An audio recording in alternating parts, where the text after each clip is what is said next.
G'day guys, welcome in. My name's Ant from Gaming Antics, and it is Friday, which means we've got a couple of games that I've bought this week that we are going to be taking a look at. They're all on the Xbox 360 once again. I haven't really been buying anything other than 360 games recently. I do want to start changing that because it seems like I'm just focusing way too hard on the 360. Anyway, we do have a few games to look at, as well as chatting about New Year's, my 2024, and what I'm looking forward to in 2025. So without any further ado, let's get into it.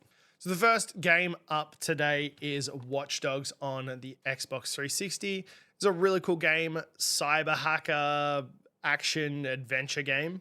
You play as the character Aiden Pierce, and basically you are a hacker, and you use this skill to go through the city of Chicago on a quest for vengeance.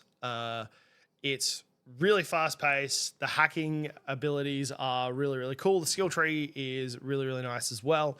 And the story is enjoyable. At least that's what I found. I have played this one before, which is not very common in the games we've been picking up recently, but I have played Watch Dogs before and I really, really enjoyed it. Really good game to give a shot. If you're into stuff like Far Cry and Assassin's Creed and things like that, it's got similar game mechanics to that, just obviously with the cyber hacking, and it's enjoyable. I really, really liked it, so I do highly recommend that one. Next up, we've got another one that I have never played before, but I have played the series, or at least some of the games within the series, and that is Tony Hawk's Proving Ground. Now, I used to love the Tony Hawk games when I was a kid. Tony Hawk 2, to be specific, was one of the ones I played a lot of, but I sort of stopped playing after. I think the last one I played was Tony Hawk's 4, maybe there was one more after that, but solid skating games. I don't know much about Proving Ground, so I don't know whether it's a good one of those series, because I know there was issues with the Tony Hawk's games moving more towards the end of the series' life. It just became bland and the same old thing. But there's something special about the OG ones. Like Tony Hawk 2 has got some really cool levels. It's got amazing soundtrack design. It's a lot of fun. It really is. A lot of my music taste probably came from games like that. I really enjoyed them. But keen to give this one a shot. One thing I did know when I bought this one, though, was that it includes a demo for Guitar Hero Legends of Rock, 5-song demo. You don't see that much these days where the game includes a demo for another game, but complete in box. The case is a little bit ruined, so we may have to get another one for that, but that's fine. And the last one, unfortunately, is a X rental. So we do have a printed cover as well as some stickers on the disc, but that's always fixable. We've got Bayonetta. This is definitely one that I have no idea about, aside from people saying it's not bad. It's pretty good. So what do we got? Caught in the middle of an age-old rivalry. Bayonetta uses her demon summoning powers to fight off legions of angelic enemies. As she uncovers the astounding truth of her origins, she discovers she alone may hold the key to saving all of creation.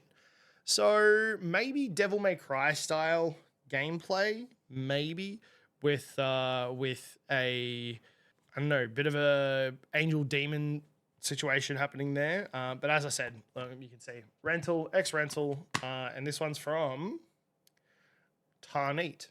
I've heard of it. I don't know where that is though, so I'm not 100% sure on that one. But Bayonetta.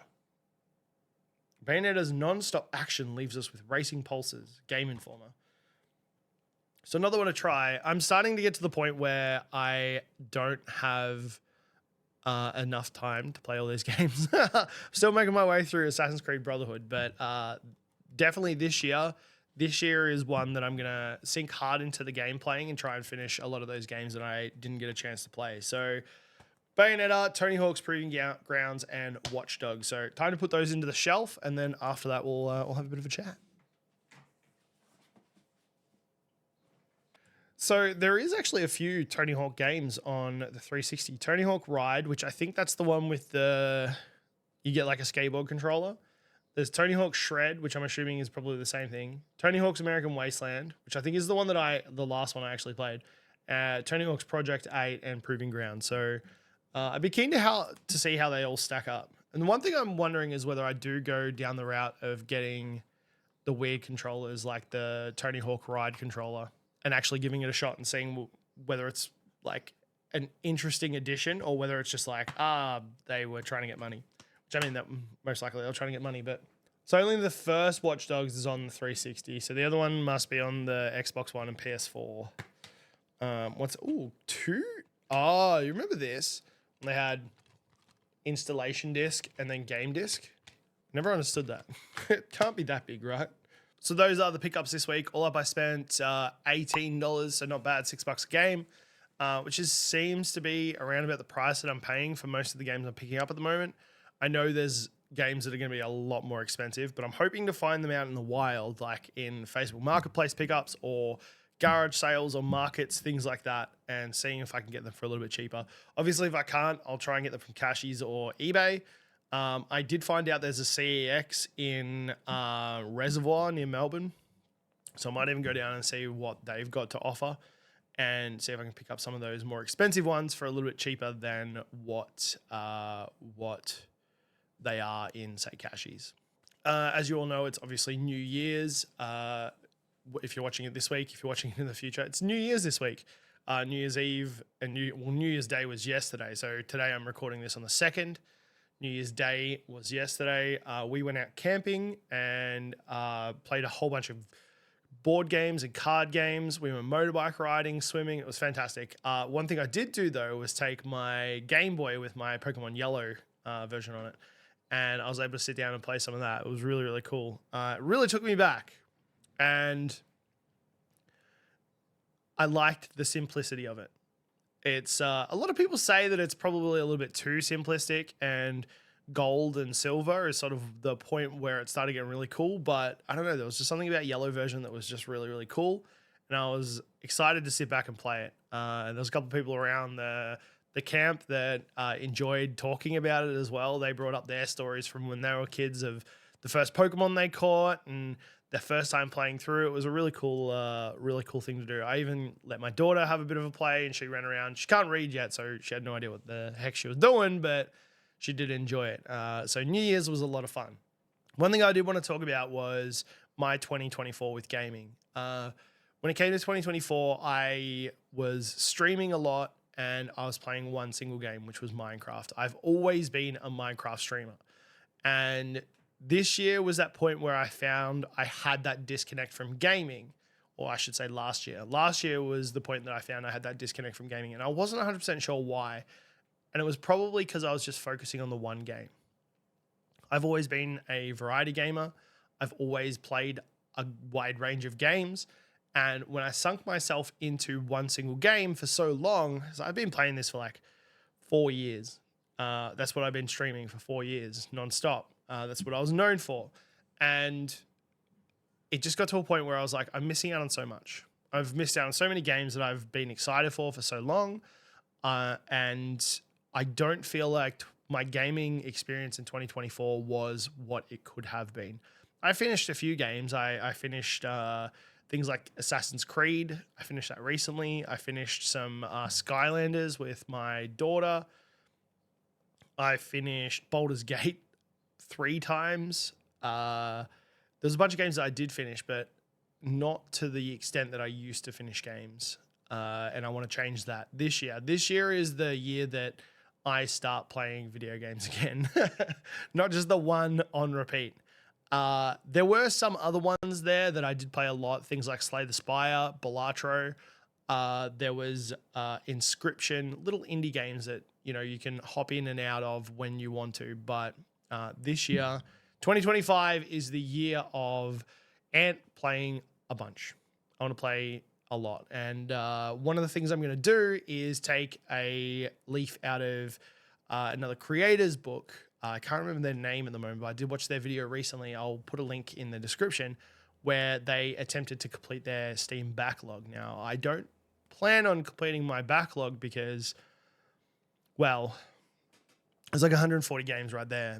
With a lot of them I haven't played. I'm not going to be able to do that in 1 year. But what I do want to do is have a good mix of new games and old games that I will be playing. So I am excited for that. There are a bunch of Nintendo releases that I want to play. Things like Legend of Zelda, the what is it? Tears of the Kingdom I want to play, and the new one where Zelda is the main character. I can't remember what that's called though. I do want to play that. I do want to play some more of the old games. I want to go through the Halo series as well as the Fable series. And then there's a bunch of new games that I want to play. So that brings us to our next point, which is the games I'm excited for 2025, which also brings us to our question of the week, which is, what are you excited for 2025? What games are you really looking forward to that you know you're going to sink countless hours into? Or what games are you really looking forward to that you know you're just going to be hooked from that first moment? Let me know. These are my games that I'm going to be excited for. First up is Kingdom Come Deliverance 2. Now, Kingdom Come Deliverance, the first one was, for me, a bit of a groundbreaking game in the way that it played through. You played as, I believe his name was Henry. He is a lowly blacksmith's son who gets thrown into the deep end, but you don't start out with any skills whatsoever. Like, your character literally doesn't even know how to read. And I found this concept really, really refreshing, as you have to actually learn this stuff. And a lot of it comes down to you as the player learning as well. So the sword fighting, you are learning how to sword fight. As your level is low, you see in the movements of moving the sword, he's clunky, he's sluggish. And as you gain those levels up and you do the training segments, you can see he starts becoming more masterfully with the sword. It's a really cool progression system. The same with reading, the same with the lock picking, all of it. You can see it progress. It was a really cool system. So I'm really keen to see what they do with number 2. I think it's going to be a great game, and I hope they hold on to the core of what made the first one as good as what it was. Next up is Borderlands 4. Now, I love the Borderlands games in general. They're just such a good loot and shooter. They've got really good comedy. The gameplay loop is fantastic. The rewards are fantastic. The enemies are fantastic. Borderlands is a great franchise. If you haven't played the Borderlands games, I highly suggest them. They're another one on the 360 I want to go back through and play again, actually. Borderlands 4 is no different. I feel like it's just going to be the same thing we've had, with a bigger story, maybe some new zany characters. We'll see the return of older characters, and hopefully they can build further on that great franchise that they have already worked on for so long. Next up, we're going a little bit old school with the Dragon Quest 1 and 2 remake, the HD remakes. I'm really looking forward to these. I've never played the original Dragon Quest games. I played a lot of Dragon Quest Builders 1 and 2. Love the story side of it. The lore is fantastic. And I'm into those turn-based style games, things more like Final Fantasy or even Pokemon, where you've got your party and you take turns in defeating enemies and moving through a amazing story that has got a lot of depth to it. So this is definitely one that I'm really excited for. Next up, we've got Little Nightmares 3, which I love the first 2 Little Nightmares. They're amazing. And this one's going to be co-op, which I think makes me a little bit more excited because I can share it with a friend. One of the big things about gaming for me is that community based around it and sharing those moments with mates. When you finish a game, talking about that story with a mate.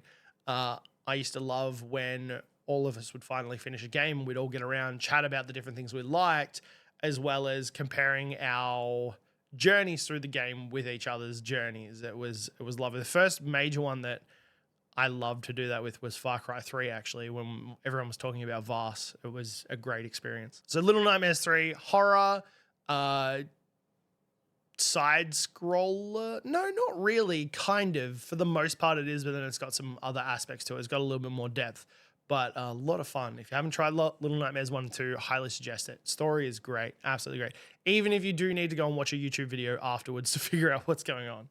And the final one within the bigger games is a new Pokemon Legends game.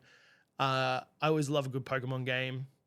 I've loved them ever since I started gaming, and this is no exception. I'm keen to get into this world, or into this timeline, and give it a shot and see what they're adding to the Legends series.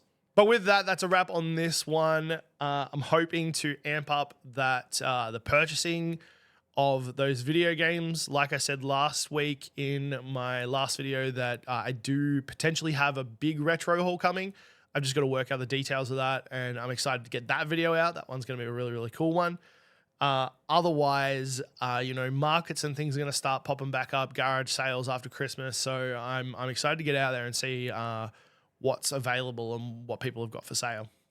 I'm also excited to play a whole bunch of games this year. So we'll see how that goes. Thank you guys for watching. I hope you have enjoyed this one. And for those who celebrate, Merry Christmas, and I hope you all have a fantastic new year. Until next time, enjoy your gaming.